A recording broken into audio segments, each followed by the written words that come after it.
పశ్చిమాసియా యుద్ధం పాకిస్తాన్ పాలిట శాపంగా మారింది.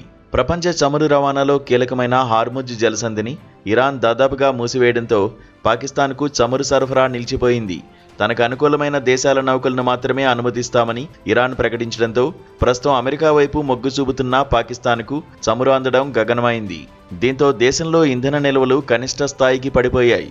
ఇప్పటికే పెట్రోల్, డీజిల్ నిల్వలు కేవలం 25 రోజులకు మాత్రమే సరిపోతాయని అక్కడి ఆర్థిక మంత్రి మహమ్మద్ ఔరంగజేబు స్వయంగా వెల్లడించడం పరిస్థితి తీవ్రతకు అద్దం పడుతోంది.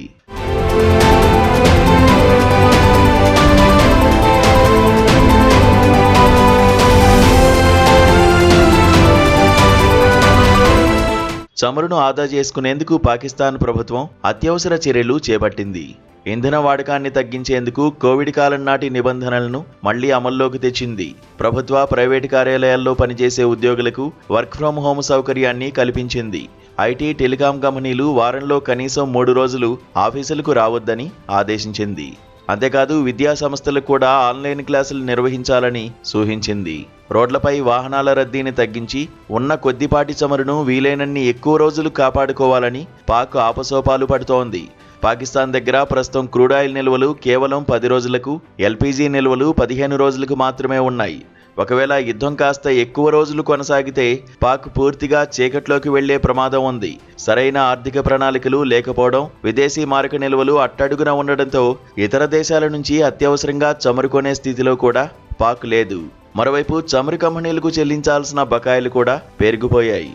దీంతో ఇటు యుద్ధం, అటు ఆర్థిక సంక్షోభం మధ్య పాకిస్తాన్ నలిగిపోతోంది.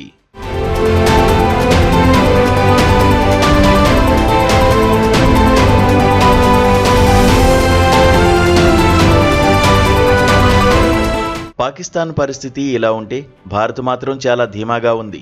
భారత ప్రభుత్వం ఎంతో ముందు చూపుతో రష్యా నుంచి చమురు దిగుమతులను పెంచుకోవడమే కాకుండా వ్యూహాత్మక పెట్రోలియం నిల్వలను భారీగా సమకూర్చుకుంది. హార్ముజ్ జలసంధిలో ఉద్రిక్తతలు ఉన్నప్పటికీ భారత్ తన చమురు దిగుమతుల కోసం ప్రత్యామ్నాయ మార్గాలను సిద్ధం చేసుకుంది. దేశంలో పెట్రోల్, డీజిల్ కొరత రాకుండా ప్రభుత్వం పటిష్టమైన చర్యలు తీసుకుంటోంది. భారత్ ఈ వ్యూహాత్మక దౌత్యం ఇప్పుడు దేశానికి శ్రీరామ రక్షగా మారింది.